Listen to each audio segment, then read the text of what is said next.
Oi, bonitos! Aqui é a professora Jussara e a gente vai gravar mais uma aulinha falando agora sobre a Núbia Antiga. Aí você tá vendo aí no títulozinho Civilizações do Nilo. Como assim, professora?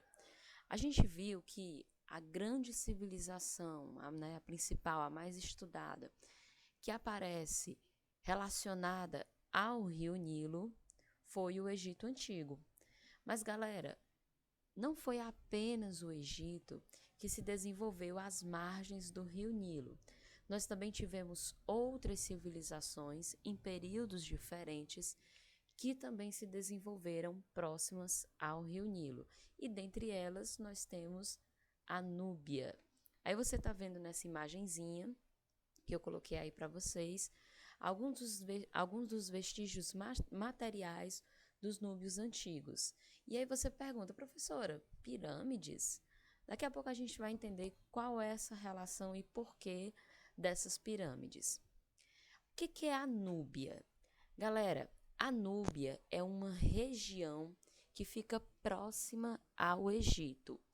Então, eu posso situar para vocês que os núbios, aqueles que viviam na região da Núbia, eles estavam próximos ao Egito Antigo, ou seja, eles eram vizinhos dos grandes egípcios, do grande império egípcio que a gente viu na última aula. E como todo bom vizinho, né? Nós temos relações amigáveis, tem dia que tá todo mundo legal, de boa, mas também, né, tem momentos em que rola aquele fight, né, aquela brigazinha entre os nossos vizinhos. Então a gente pode dizer que a história da Núbia está relacionada à história do Egito Antigo, como também a história do Egito Antigo tem relações com a história da Núbia. Mas vamos nos situar aí onde é que a gente está.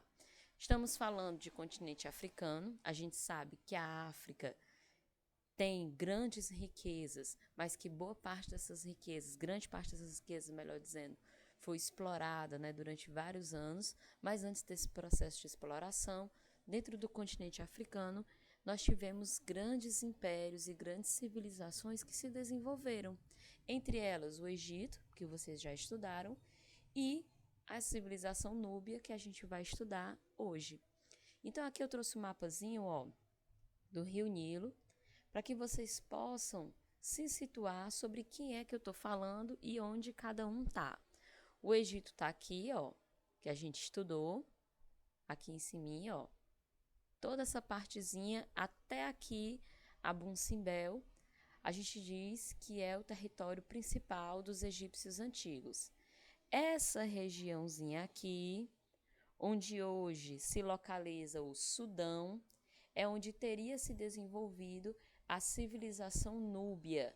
Por isso que eu disse a vocês que os núbios eram vizinhos dos egípcios antigos, porque eles estavam nessa extensão, ó, aqui abaixo do Rio Nilo e eram aí próximos, né, geograficamente do Egito Antigo.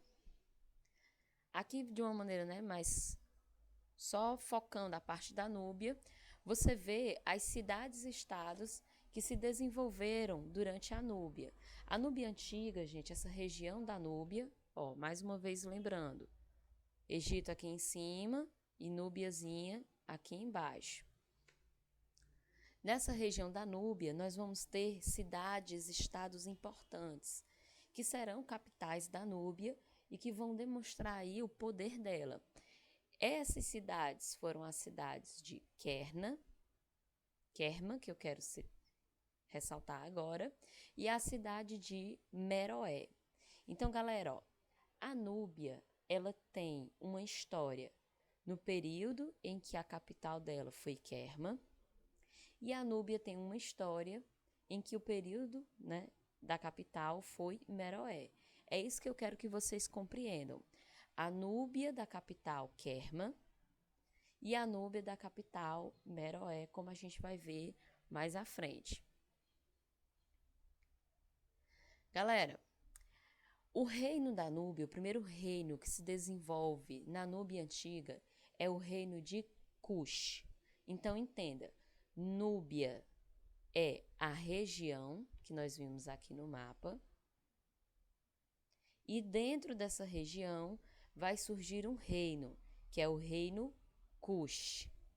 Dentro desse reino, nós vamos ter uma capital, uma cidade principal, que será a cidade de Kerman.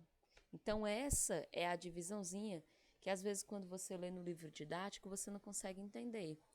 O reino que se desenvolve é o reino Kush, e esse reino fica dentro da Núbia. Esse reino, galera, ele vai se desenvolver do ano de 1730 ao ano de 1580 a.C. E como eu disse a vocês, a capital desse reino será a cidade de Kerna ou Kerma, como eu mostrei a vocês lá no mapinha. Galera, esse período, o período do reino Kush, ele vai ser um período onde nós vamos ter dois momentos muito fortes. No primeiro momento do período do reino Kush, os Kushitas, ou seja, os povos do reino Kush, eles eram submetidos ao poder dos faraós, lembra? Vizinhos. Então, esses caras, eles absorveram a cultura dos povos egípcios. Esses caras, eles obedeciam às regras dos faraós egípcios. E esses caras, obviamente, eram uma extensão do poder dos egípcios antigos. Só que durante um determinado período, essa situação vai mudar, vai virar o jogo. Então, antes, os Kushis, que eram submetidos aos faraós, passam aí para uma nova fase, onde eles é que vão dominar parte do Egito Antigo. Galera, para vocês terem uma ideia, nós vamos ter o período chamado de faraós negros, onde homens que lideram o reino de Kush vão se tornar faraós, tanto de parte do Egito, como também de parte de Kush. Então, professora, quer dizer que teve um momento em que os caras de Kush, que eram submetidos, tomaram parte do Egito? Sim, foi isso que aconteceu. E esses faraós, os faraós cuxitas, esses faraós negros, tá aqui a representaçãozinha de como era a coroa deles. Na coroa deles, nós tínhamos duas serpentes na coroa. Por que duas serpentes? Simbolizava a união entre o reino cuxita e o reino dos egípcios. Galera, essa absorção e essa relação de cultura que eu citei aqui para vocês, né, dos povos egípcios na Núbia, ela vai ser demonstrada em traços da cultura deles. Por isso, as pirâmides. Então, os cuxitas, eles vão desenvolver as suas próprias pirâmides com base na cultura. É como, por exemplo, olha, ele está tendo contato com a cultura do egípcio. É óbvio que algo ele vai absorver deles. Então, essa absorção, esse aprendizado que eles vão ter, a gente pode ver como, por exemplo, nas pirâmides. E, obviamente, que se eu aprendo, eu também coloco uma parte de mim. Então, por isso que as piramidezinhas deles, né, têm suas características próprias. Nós vamos ter também o hábito das pinturas, né, dos hieroglíficos, só que a língua cuxita ela vai ser um tanto quanto diferente da língua egípcia, tanto que até hoje ela ainda não foi totalmente decifrada. Mais uma vez aí as pirâmides, né? As esculturas, que a gente sabe que é uma característica, e obviamente que os povos cuxitas, né, vão fazer as suas esculturas, valorizando e também demonstrando, né, parte da sua cultura e do seu povo.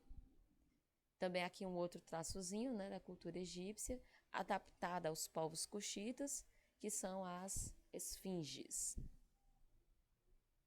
Galera, em que momento isso vai acontecer? Em que momento o Egito vai ser dominado, ou melhor, o Egito vai dominar a Núbia a partir do ano de 1580 a.C. Essa dominação, ela vai durar cerca de 500 anos. Então, os egípcios, a partir do ano de 1580, dominam os núbios por 500 anos. Quando nós chegamos no século 8 a.C., esse Egito, que antes era forte, se torna agora fragmentado. Então, ele estava fraco por disputas internas e externas. O que é que os núbios fazem? Ora, eles aproveitam que o reino deles, o reino dos núbios, o reino Cush, estava forte, e aproveitam que o Egito estava fragmentado e vão lá e tomam o poder. Então, nós dizemos que no século 8 a.C., o jogo vira. Antes, quem era dominador se torna dominado. E aí surge, os faraós cuxitas. Lembra que a capital era em Kerma? Nesse processo de tomada de poder, eles vão transferir a capital agora para a cidade de Napata. Esse processo de dominação dos cuxitas sobre o Egito vai durar cerca de 1 século de dominação. Galera, a partir do século 7, veja que no século 8, quem manda nos egípcios, em parte das terras egípcias, são os cuxitas. Quando nós chegamos no século 7, essa situação vai se modificar. Por quê? Porque o Egito vai ser invadido agora por um novo grupo de civilizações, por um novo grupo de guerreiros, que serão os assírios. Você está vendo eles aqui, no cantinho da tela. Quando os egípcios, quando o território egípcio é invadido pelos assírios, aí o poder dos cuxitas vai cair. Os núbios, que formavam o reino cuxita, vão perder o poder. Eles perdem o poder para os assírios. Quando eles perdem o poder para os assírios, eles precisam se retirar dos territórios que eles estavam ocupando dentro do Egito. Galera, diante disso, o que vai acontecer? No século 6, os núbios decidem deixar a capital Napata. Primeira capital, Kerma ou Kerna. Segunda capital, quando eles estão no auge e dominam os egípcios, Napata. Quando os assírios chegam e tomam os egípcios, aí os núbios vão ter que se retirar. E eles vão se retirar para uma região mais ao sul, que é a região de Meroé. Então, você vê justamente aqui, nesse mapainha, qual foi o caminho feito pelos núbios nesse processo. Então, a primeira capital deles, quando eles criaram o reino de Cush, foi a capital Kerma. Quando eles dominaram o Egito Antigo e tiveram parte do poder desse Egito sobre as mãos deles, nas mãos deles, e com esses faraós cuxitas, a capital foi Napata. Quando os assírios chegaram e tomaram o Egito, todos os territórios que pertenciam ao Egito, e os núbios, o reino cuxita, teve que se reorganizar e fugir, eles fugiram para cá, para Meroé. Então teve aquela fugazinha, a galera teve que vir se localizar aqui em Meroé. Quando isso acontece, acaba a primeira fase da história dos núbios. Acaba o chamado reino cuxita e começa o período meroíta. Então, se você der uma lida lá no seu livrinho didático, você vai ver essa divisãozinha. Reino de Cush, período meroíta. Então, o reino de Cush vai terminar com a saída da capital Napata e a ida para Meroé. Então, eu posso dizer que no reino de Cush nós tivemos 2 capitais, Kerna e Napata. E agora que o reino de Cush se desfez, começa aí o período meroíta. Por que meroíta? Por causa da capital Meroé, que agora é a capital dos núbios. Galera, quais são as características? Antes desse período meroíta, que começa no século 6 a.C., os núbios, eles eram muito ligados à cultura egípcia, como vocês viram nas imagens que eu mostrei, e como vocês viram na cultura produzida por eles. Depois, quando a gente entra no período meroíta, eles vão fazer um resgate da cultura da Núbia. Então, eles vão se afastar mais da cultura egípcia e vão se ligar mais na cultura deles, na cultura dos núbios. Onde é que eles vão expressar isso? Vão expressar através do idioma, que eles vão começar a falar, e também da escrita. Lembra que eu falei que a escrita deles ainda não foi totalmente traduzida? Então, isso é uma demonstração de como eles se aliam e se ligam mais, melhor dizendo, à cultura da Núbia. E eles também vão ter uma mudança na questão religiosa. Antes, a divindade principal dos egípcios e também a divindade principal dos núbios era o deus Amon. Depois, quando nós entramos no período meroíta, agora será Apedemac. Então tá aqui, ó. Primeiro era o deus Amon, antes do período meroíta, que era o deus principal dos egípcios antigos, e como eles absorviam a cultura deles, então eles seguiam também os deuses deles. Quando eles se transferem, né, e a gente entra agora no período meroíta, eles abandonam as divindades egípcias e adotam, obviamente, uma divindade mais ligada à cultura núbia, a Pedemac, que é o deus, né, com cabeça de leão. Você vê que a característica dos deuses antropozoomórficos continua, ou seja, deuses que têm forma humana e forma de animais, mas agora adaptada à cultura própria dos núbios antigos. Outro ponto importante desse período meroíta é que nós vamos ter um comércio forte, então eles serão grandes comerciantes. Eles vão vender incenso, ouro, marfim e pele de leopardo serão os principais produtos. E também irão produzir cerâmicas próprias, como até a cerâmica denominada cerâmica casca de ovo, aquela cerâmica fininha.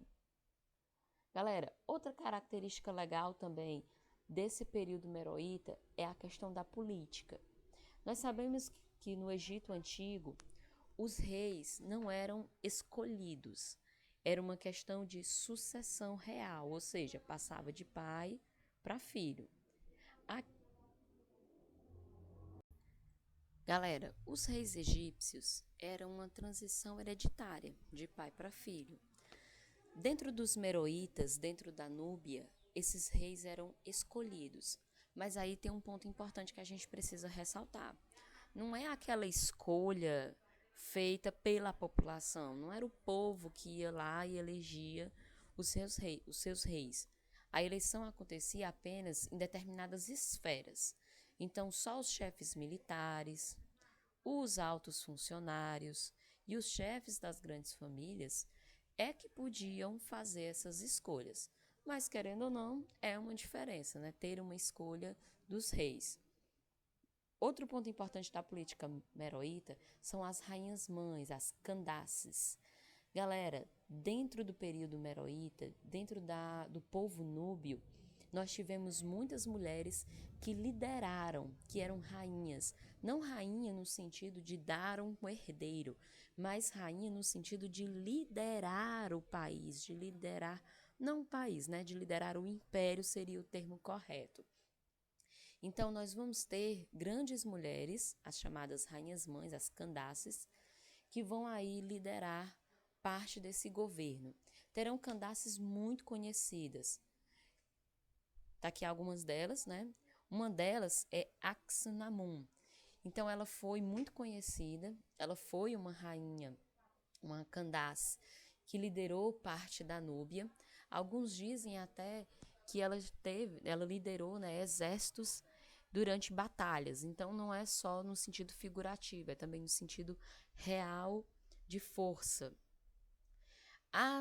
Diante disso, dentro da Núbia do período meroíta, a transição de poder é uma transição matrilinear. O que significa isso? Tanto a organização social como os privilégios da sociedade, eles vão passar de uma família para outra, não pela figura do pai, mas sim pela figura da mãe, pela descendência da mãe. Então, são sociedades matriarcais, diferentes das nossas, que são sociedades patriarcais. E como eu disse a vocês, né, como eu citei, uma das candâncias mais conhecidas, né, a Amana... Gente, eu não consigo dizer o nome dela.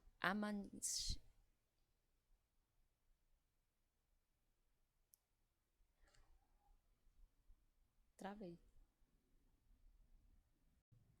Bora lá. Então, a Candance Amanisaket, que reinou do século I antes de Cristo, foi uma super Candance. Mas, infelizmente, parte da cultura deixada por ela foi saqueada. Giuseppe Ferlini, no século XIX, que era conhecido por ser um devastador de pirâmides, um destruidor de pirâmides, achou a pirâmide dessa Candance e acabou tirando todas as riquezas que haviam dentro da pirâmide dela. Aqui você vê alguns vestígios dessas riquezas que existiam. Então você pode dizer, você pode perceber, observando esses vestígios, que essas mulheres eram muito ricas, né? Ornamentações muito bonitas. Então é uma demonstração não só de poder material, mas também de poder simbólico. Onde é que essas joias estão hoje? Hoje essas joias estão dentro dos museus da Alemanha. Mas, professora, tudo isso não aconteceu, não foi na África? Por que não está lá? Infelizmente, durante o século XIX e século XVIII, nós tivemos muitos saques à cultura egípcia e parte desses acervos acabou indo para países da Europa. Quando é que acaba, de fato, os reinos da Núbia? Está aqui, 330 depois de Cristo. Os núbios são conquistados por um outro reino que vai surgir dentro da África, o reino dos Axum. Esse reino que vai se desenvolver no norte da atual Etiópia. Galera, eu espero que tenha sido uma ajuda para vocês, né? Para que vocês deem continuidade aos seus estudos. Qualquer dúvida, né? Nós, professores dos primeiros anos, estamos à disposição de vocês. Fica aí, né? Uma dica, bons estudos. Perdoem os erros e as falhas, mas o objetivo é tentar ajudá-los o máximo possível. Bons estudos, galera!